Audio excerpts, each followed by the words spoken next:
Hey guys, what's up? Bisectatron here from One Hive Gazette, here with the next video, and this one is kind of a war recap, I guess, of the Immoral Thieves versus Mariana Trench war. Took place a number of days ago. I just was able to get these attacks recorded, actually. They should be going away very soon. But it was a great war, a random matchup, like I said in that last video with the Town Hall 11 attack. This was a random matchup, even though they are facing each other in the CWL war that's taking place as we speak. It's already started on prep day, I think. So kind of a weird situation how that worked out, but I guess they got to not really test each other's bases, because I'm sure they all put up different bases than they actually wanted to use, but they got to just get a feel for each other. And in this kind of practice round, I guess you could call it, Immoral Thieves got the win here by 6 stars, so a very comfortable margin there. You can see the difference was the Town Hall 10s mainly. Mariana Trench left quite a few of those on the board, whereas Immoral Thieves had a Town Hall 11 3-star, which we saw in the last video I uploaded, and then I think this is a Town Hall 10. Yeah, and just more Town Hall 10 3-stars mainly was what won them the war. So good job to both clans, and I think it should be exciting to see the outcome of the CWL war that's going on right now between them. I'll do my best to cover that war as well, because we do have a CWL light war in Genesis that we have to take a look at too. So let's take a look at a few of the attacks here, and we're doing a balance of Town Hall 10 and Town Hall 9. There were so many awesome attacks, I wish I could show them all, but I'm only going to show, I guess, 5 attacks? Yeah, 5 attacks for this video, so I have to limit them a little bit, but I'm going to show kind of the ones that stood out to me, at least in my quick scouting of the attacks that took place. One thing I like is that bowler. It's not a huge deal, but just dropping down that bowler, it's planned out, so the second bounce takes out that mortar. I mean, it's not a huge deal. The mortar's not a big value defense, but it's something. It creates the funnel very nicely. So drop those bowlers with purpose. I mean, think about what their second bounce is going to hit, because you have the luxury of, when you're dropping them directly, you get to be able to see exactly where that second bounce is going to go, and if you do it right, you can get some good value from that second bounce. So it comes in with that freeze there for the first Inferno. He's doing a baby dragon attack, so he needs to get a few of these air defenses taken out. In the CC, there's a balloon and a dragon, which go down relatively quickly. The queen takes out that Inferno. The king's a little bit off to the side there, but he's already starting to sprinkle in these baby dragons. You can see the bowlers are starting to access the core, which gives them, I think they can target pretty much every air defense in there. The queen takes out that final one. Just the Inferno is really the main threat that's left up at this point. But the queen looks like she will go down right here. But the baby dragons, at level 4, they have quite a bit of hit points. They can fend for themselves a little bit. The golem doing a little bit of tanking there, and his king actually is still up. The king's ability definitely helped there.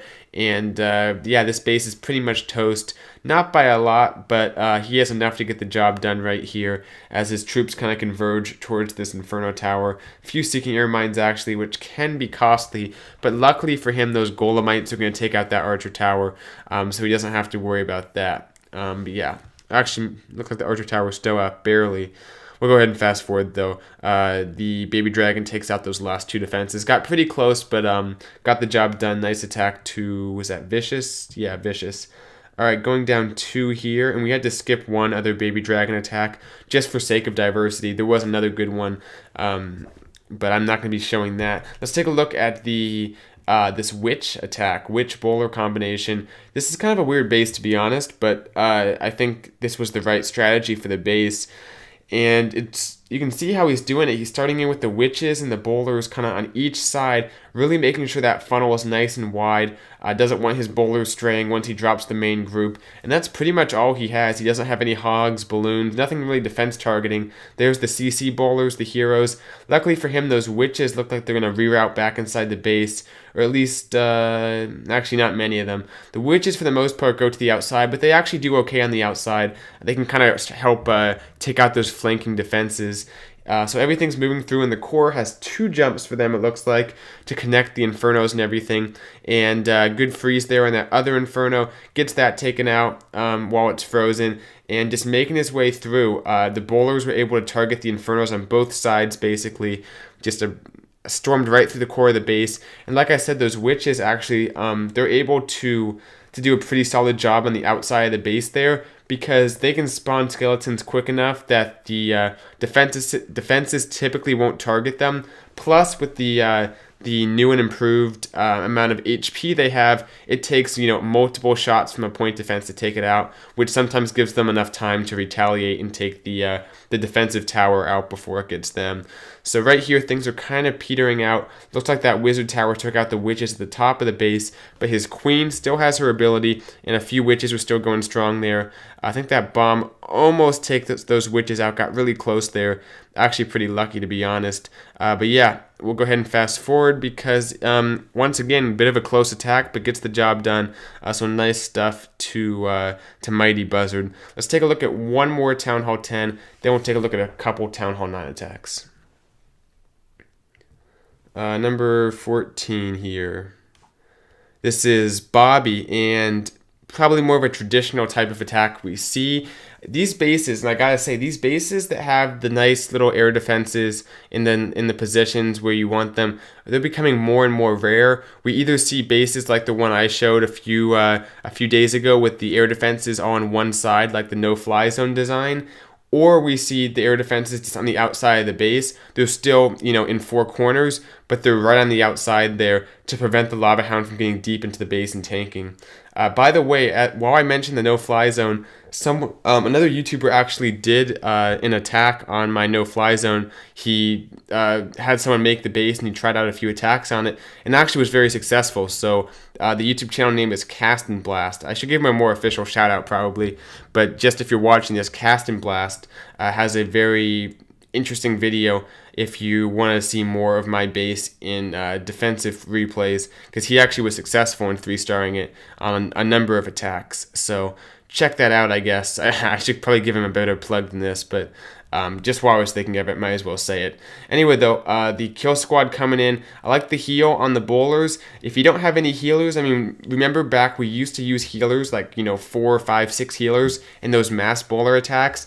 Now, those giant bombs, there's nothing to heal them back up from those, so you got to keep that in mind, especially when you're going through a big part of the base. You can see right here alone, there's 2 giant bombs in that compartment, so you got to have something to heal those bowlers up, and the heal spell does a great job there, especially once the Inferno's down. You can heal up those bowlers without them being blocked by the Inferno. So here comes the Lava Hounds, the balloons. Like I said, you typically don't get this nice air defense placement, these nice little anchors for your Lava Hounds to hang out at. It's a little bit trickier usually, but Bobby does a good job taking advantage of this base, gets the job done, that last air defense, and I think his queen might go down to those cannons, but the balloons will be enough to finish off the base, along with a few cleanup troops. So let's fast forward and take a look at a few Town Hall 9 attacks. Have some very interesting attack strategies. I couldn't show a lot, so I thought I'd show some of the more interesting ones, a little bit different than what we typically see. We have Raj coming in here, and look at that, 39 balloons. Town Hall 9, and I talked about this before, I don't want to give my opinions too much, I just want to save it all for a video to talk about the state of the game, but I will say that Town Hall 9 is in some trouble. It's getting a little bit close to being too easy, and as I say this, I think Genesis is actually struggling with some of the Town Hall 9s in our CWL war, so it's circumstantial. Like, sometimes it looks like, oh, it's really easy, other times I've seen our clan and other clans struggle, so I think it just, some of it depends just on luck, the quality of the bases, other factors as well. But in general, especially if you look at this attack, I think it's getting to be a little bit too easy for Town Hall 9. I think there should be a little more balance added to make it stronger defensive-wise.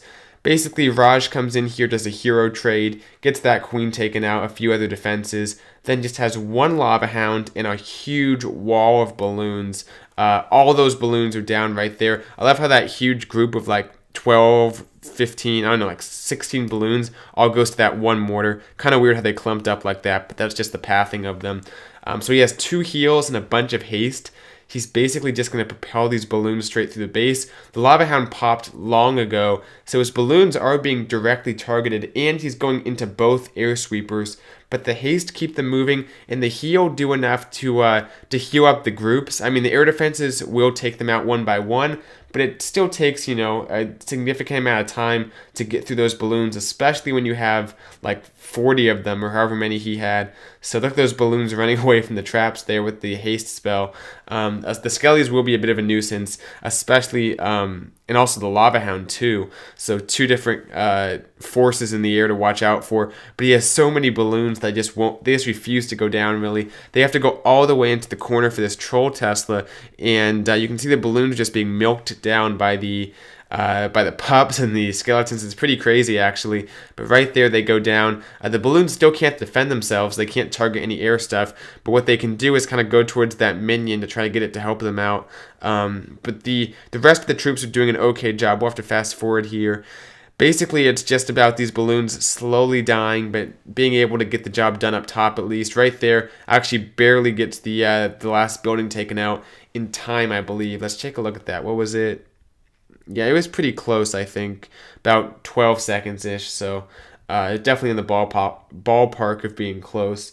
Let's take a look at number 23 here. We have, I think, a dragon attack. Yeah, Happy the Sad. Kind of an interesting name here. But just taking what this base is giving, the two air defenses just right there, and this probably works better at Town Hall 10, but at Town Hall 9 Dragons, I think relative to the DPS, to the kind of overall strength of the base, Dragons are stronger at Town Hall 9 than they are at Town Hall 10. You can have the level, I think, 5 Dragons at Town Hall 10, and you only have level 4 at Town Hall 9, but you have 2 levels higher Archer Towers, you have a level higher Expo, you have new defenses. There's so many more things defensive-wise to hurt those Dragons at Town Hall 10. I think the stronger place to use them right now is Town Hall 9. Though that being said, they aren't very popular at either Town Hall level, really. Once again, another Lava Hound in the CC. I guess that was a pretty popular thing to bring for the Town Hall 9s in Mariana Trench. Maybe just to throw people off for the CWL war this weekend. But I think this was a pretty serious war. Like, both clans were still trying to win, from what I know. Like, it wasn't like we're going to throw out some troll bases. Both clans were taking this seriously. I think they were, you know, doing their best given a week war. This wasn't during the weekend. This was kind of early in the week. So they still had to kind of adjust to that. But from what I heard, this was a pretty serious war. So anyway, we have the balloons. They came in for that last air defense. He basically just dropped a lava hound on it, and the balloons, it was pretty much the second building they targeted with the air defenses. So got those guys taken out real quick, and things start to peter out a little bit here, but the dragons take out the Expo, and the dragons up top kind of converge in the same place. So everything goes down, has that last haste to swag pretty much. Just a gold storage, awesome attack to Happy the Sad. Getting the job done this base. That'll do it for this recap. Hope you guys liked it, and I'll see you guys in my next video. Bye, Sectatron out.